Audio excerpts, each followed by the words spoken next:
Clara stepped off the train into Jaipur's evening air, a mix of spice, smoke, and jasmine pressing around her. She had dreamed of this city, palaces glowing under the sunset, bazaars spilling colours like an artist's palette. Her camera caught glimpses of painted elephants and strings of marigolds, but none of it felt real until she heard his voice. First time in Rajasthan, a deep, steady tone laced with authority. She turned. A man in an immaculate white kurta, his posture regal yet relaxed, stood with a half smile. His eyes lingered as if he already knew her. "Yes," she said, her voice catching. "I've wanted to see this all my life." He extended his hand as though the moment was rehearsed. "I am Aarav Singh." Whispers rippled from nearby shopkeepers. Clara noticed the way people bowed subtly, eyes lowering as he passed. Prince, she thought, though he did not announce it. Something magnetic held her still, her heart skipping like a child lost in a dream. That evening he insisted on guiding her through the pink city. Lanterns hung from every archway, their glow warming the stone. He told her stories of royal lineage, of forts that had never fallen, of feasts where music and betrayal shared the same table. She listened, intoxicated by the rhythm of his words. At the palace gates he paused. "Clara," he said softly, "you believe in destiny." She laughed nervously. "I used to. I'm not sure anymore." "Then tonight, believe again. Some meetings are written long before we arrive at them." His hand brushed hers. Electricity surged, leaving her unsteady. She told herself it was madness, too sudden, too intense. But in his presence reason felt irrelevant. By the next night, the city buzzed with rumors. A foreigner, chosen by the prince, a wedding arranged in less than a day. Some said it was romance, others muttered of scandal. Clara heard fragments, dangerous, too quick, but drowned them out with the rush of her own heartbeat. The ceremony unfolded beneath an open sky glittering with stars. Garlands of roses framed golden thrones, incense curled through the night air. Clara, dressed in crimson silk, caught her reflection in a mirror and barely recognized herself. The girl with a backpack had vanished. In her place stood a bride of royalty. Aarav's gaze held hers through the chants and rituals. His eyes revealed little calm, unreadable, yet commanding. When he pressed a vermilion mark to her forehead, the crowd cheered. She trembled, not from doubt but from the enormity of it all. "From this moment," Aarav whispered as the fire crackled between them, "you are mine." The night swirled into music and celebration. Drums thundered, dancers twirled, and champagne poured into crystal glasses. Clara smiled until her cheeks ached, her body buoyed by the illusion of safety, of belonging. Yet as the fairy lights flickered across the palace walls, a shadow fell over her joy. Servants exchanged wary glances. A guest whispered in hurried Hindi, eyes darting toward the prince. Clara caught none of the words, only the unease. Still, she let herself be swept into the rhythm, convincing herself that doubts were nothing more than nerves. She was a wife now, part of a story larger than herself.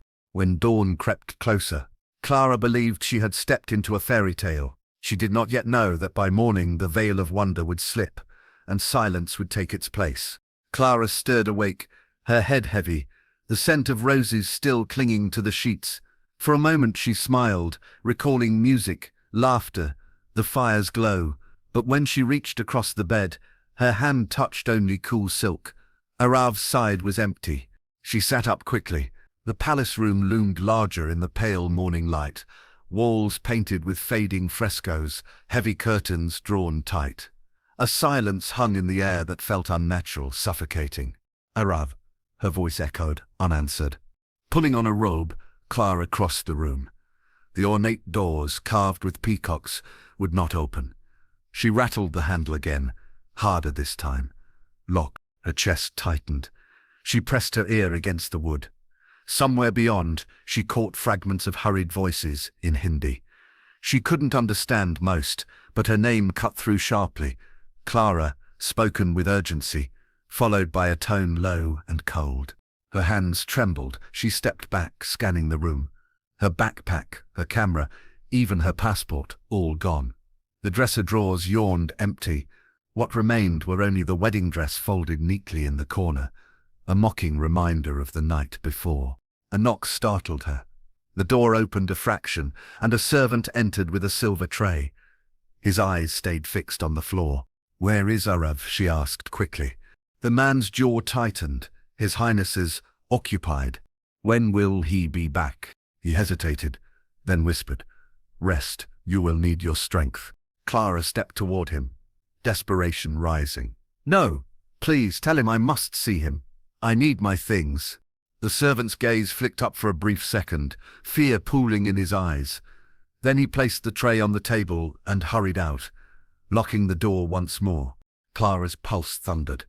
She paced, her mind racing through explanations. Perhaps it was custom, perhaps a misunderstanding. Maybe Aarav was handling formal duties, but unease coiled in her stomach, like a snake refusing to loosen its grip. Hours passed in the stifling quiet. The food went untouched. She pressed her forehead against the window lattice, but outside she saw only courtyards patrolled by men who carried themselves like guards, not servants. When the door finally opened again, Clara braced herself. Aarav entered, dressed in a dark sherwani, his expression calm but distant. "You left me," she said, relief and anger clashing in her tone. He crossed the room slowly, his eyes unreadable. "You are safe here. That is what matters." "Safe? My passport is gone. My things are missing. Why won't anyone tell me what's happening?" A faint smile touched his lips, cold and practiced. "Trust me, Clara. Everything is as it should be." Her voice cracked. "I don't understand." "You will," Aarav murmured. Then he turned and left, locking the door behind him. Clara sank onto the bed, her breath shallow, her body trembling. The fairy tale was unraveling, thread by thread, leaving only shadows in its place. The palace corridors outside Clara's locked door whispered with life, but none of it belonged to her. Footsteps moved past without pause, muffled voices rose and fell, and every sound reminded her she was not free. Hours bled into one another until Aarav returned, his presence filling the room like a shadow that carried both comfort and fear. "You look pale," he said, pouring wine into a glass. "You should eat." Clara stared at him, her fingers tightening on the bedspread. "Why am I locked in here?" He set the glass down. "It is tradition. The bride must remain secluded after the wedding." "That's not true," she shot back. "You're hiding something from me." For the first time his calm faltered, a flicker of irritation crossing his features. "You should not question me." Her breath caught. This was not the man who had held her hand under lantern light, who had whispered destiny into her ear. His words now were commands, his smile thin and sharp. The days that followed blurred into a cycle of silence and brief visits. The servants spoke little, offering only food and water. They avoided her eyes, as if meeting her gaze would endanger them. Even when Aarav appeared, his tenderness was gone, replaced by a cool detachment that chilled her more than solitude. At night, Clara sat by the lattice window, watching the courtyard below. The guards carried rifles. Their presence was constant, their movements precise. Once she called out, her voice breaking the silence. They did not look up. It was as if she did not exist. Inside, the room's beauty mocked her, silk drapes that felt like chains, jeweled cushions that offered no comfort, mirrors that reflected her growing desperation. The palace was not a home, it was a cage, wrapped in finery to disguise its bars. One evening, as Aarav lingered at the doorway, she gathered her courage. "Why are you doing this to me?" His eyes narrowed slightly. "Doing what?" "Keeping me prisoner, taking my passport, locking me in." He stepped closer, his voice dropping. "Clara, you don't understand the world you've stepped into. You are mine now. That is all you need to know." She flinched at the possessiveness in his tone, her throat tight. "I trusted you, and you still can." His words were delivered with practiced ease, but the warmth behind them had died. "Obey and you will be safe." When he left, the lock clicking shut once again. Clara felt the weight of the palace pressing against her.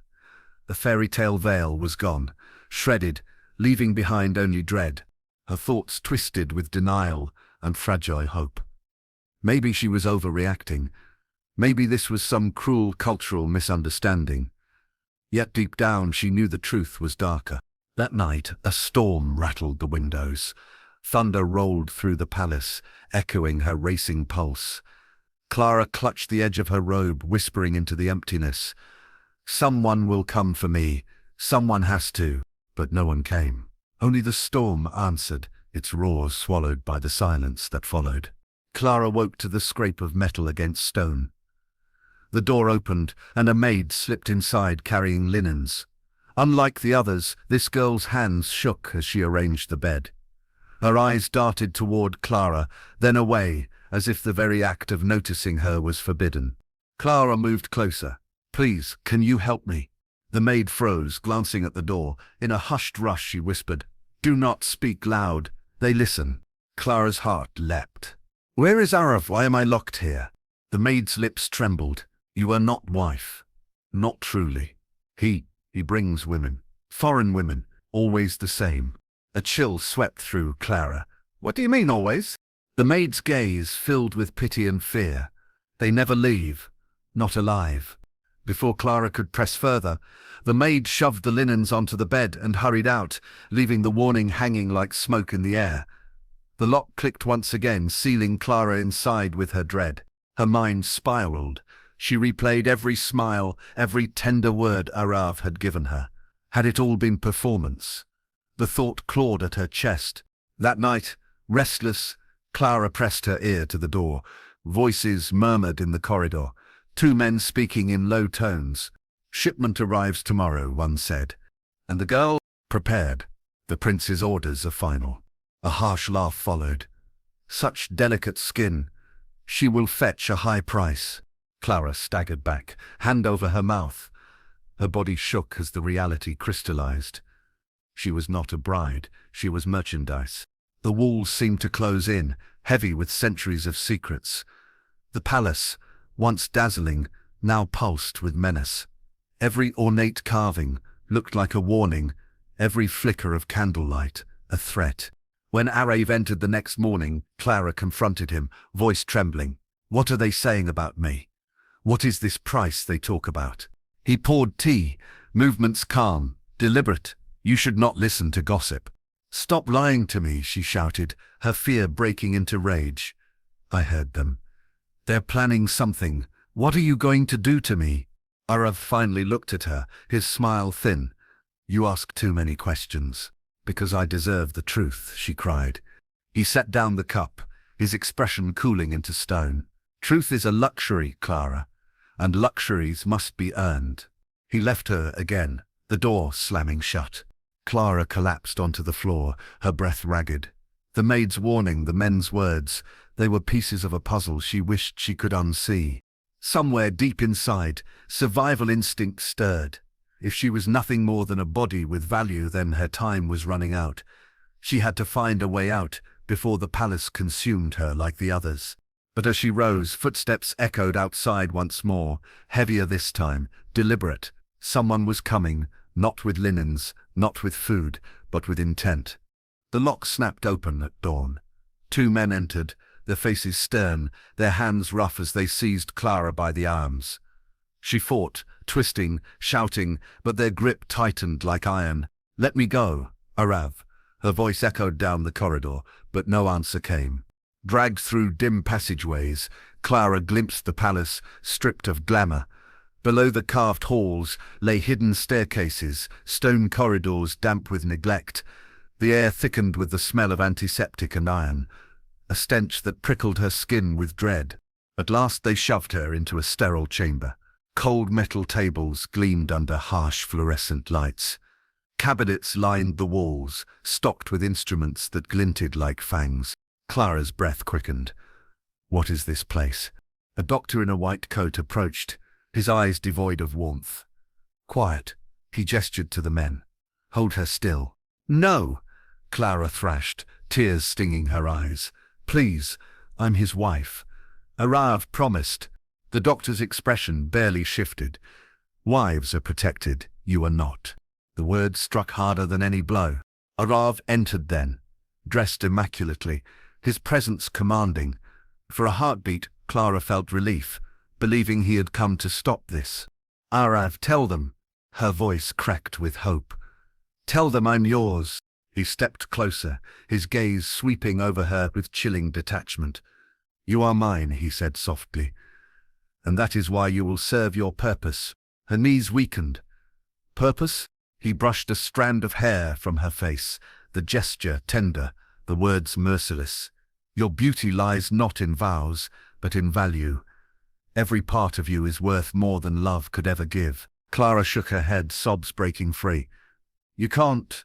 Please, I trusted you." Aarav straightened, his smile sharp as a blade. "Trust is for children. Wealth is for men who dare to take it." The doctor prepared a syringe, liquid glistening inside. Clara jerked against the men's grip, her voice rising into a scream that tore through the chamber. "Don't do this! Somebody help me!" The needle pierced her arm. Coldness spread through her veins, blurring the edges of the room. The lights above fractured into halos, her heart hammering against the tide of numbness, pulling her under. The last thing she saw was Aarav's calm silhouette framed by sterile light, watching her fade without a flicker of remorse. Darkness claimed her, heavy and absolute. The palace woke the next morning to celebration songs from a distant courtyard, but Clara's room lay silent, its bed stripped bare. The wedding dress folded in the corner remained as the only trace of her presence. Servants entered quietly, carrying baskets, removing every belonging she had touched. By noon, the chamber looked as though no bride had ever slept there. In the streets of Jaipur, the gossip shifted quickly. Some whispered that the prince's new foreign wife had returned home. Others claimed she had fallen ill and been sent away for treatment. The truth dissolved into rumor, as fluid and changeable as the desert wind. Inside the palace, Aarav walked among officials with his usual calm authority. Cameras flashed as he greeted dignitaries, his hand raised in blessing. No hint of scandal touched his face. When asked about his marriage, he laughed lightly. "Private matters remain private," he said. The crowd accepted it, charmed by his effortless poise. But behind closed doors, silence was bought. Police officers received envelopes heavy with cash. Hospital records were edited. The men who had carried Clara into the clinic vanished into anonymity, their loyalty secured by fear as much as money. Only one person could not shake the memory. The maid who had whispered warnings. She scrubbed bloodstains from sheets that were never supposed to exist, her stomach twisting with guilt.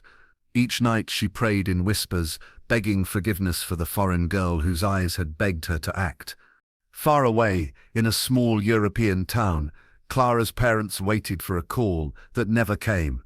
They scrolled through her last messages, photos of palaces, bright markets, a smile filled with wonder. When days turned into weeks without contact, worry became dread. They contacted embassies, sent emails, pleaded with officials. The responses were polite, but empty. She may have extended her travels. Perhaps she is unreachable at the moment. Her mother pressed her hand to the window each night, whispering, "Please come home." Back in Jaipur, Aarav stood on the palace balcony, surveying the city lights. A glass of wine caught the glow of lanterns. To the people below, he was their prince, elegant, generous, untouchable. But within his gaze lingered only cold calculation. Clara was gone, reduced to a transaction, her fairy-tale wedding a prelude to silence. The maid, unable to bear her conscience, whispered to another servant, "She is gone, like the others." The words travelled in hushed circles through the palace, never spoken aloud where power could hear.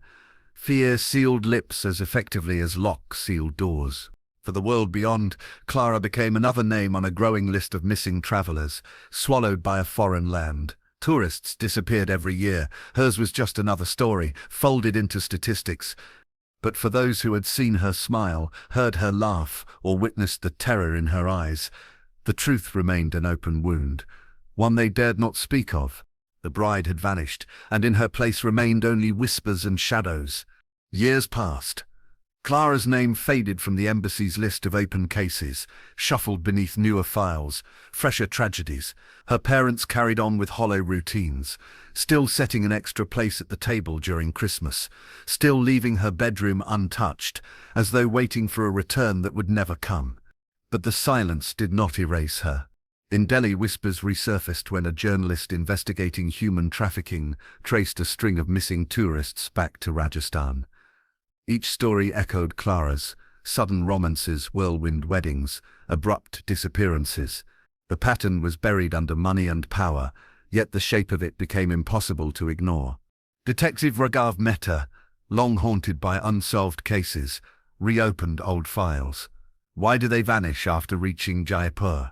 he muttered, laying photographs across his desk. The women's faces blurred together, bright smiles, eyes filled with trust. Clara's stood out, a snapshot in crimson silk, frozen in a moment of naive joy. The maid who once served in Aarav's palace found him years later. Wrinkled by fear, her voice cracked as she confessed. "She begged me to help. I told her too late. They took her for her body." Raghav recorded every word, his jaw tight. "And the prince?" She lowered her gaze. "Untouchable." The investigation grew dangerous. Officials warned Raghav to abandon the case. Colleagues advised silence. Yet he pressed forward, uncovering bank transfers, falsified medical records, and testimonies that pointed directly to Aarav Singh. The fairy tale prince was revealed as a merchant of flesh, cloaking his crimes in heritage and honor. The truth reached international headlines. Royal scandal in Rajasthan, organ trafficking allegations. Families of missing women demanded justice. Among the photos displayed in reports was Clara, her wedding portrait now evidence of betrayal. In Europe, her mother stared at the article, trembling. "They found her?" Her husband shook his head. "They found what happened." Tears blurred her vision. "Then she's gone." The world's fascination with the scandal burned brightly. Briefly, documentaries aired, activists marched, promises of reform filled speeches. Yet Aarav remained shielded by power, his lawyers dismantling every charge. Witnesses vanished, evidence was buried, and one by one cases collapsed. Still, the echoes remained. Travelers spoke Clara's name in online forums, warning others of charm that hides daggers. Journalists retold her story as a cautionary tale, how love, when wielded by predators, becomes a trap. Raghav kept her photograph pinned above his desk, a reminder of the justice he had failed to deliver. Some nights he imagined her voice, pleading from beyond silence, "Don't let them forget me." And so, the story endured. Not as the fairy tale Clara once believed, but as a haunting legend whispered in the shadows of Jaipur. A bride for a single night, a ghost by morning. The palace still stood, its walls glowing beneath festival lights, its gates welcoming new guests. To the world, it was beauty. To those who knew, it was something else entirely. A place where dreams bled into nightmares, where a veil of silk could disguise a sentence of death. Clara's smile, captured forever in her wedding portrait, became the echo of the lie, an eternal reminder that even love, when twisted, can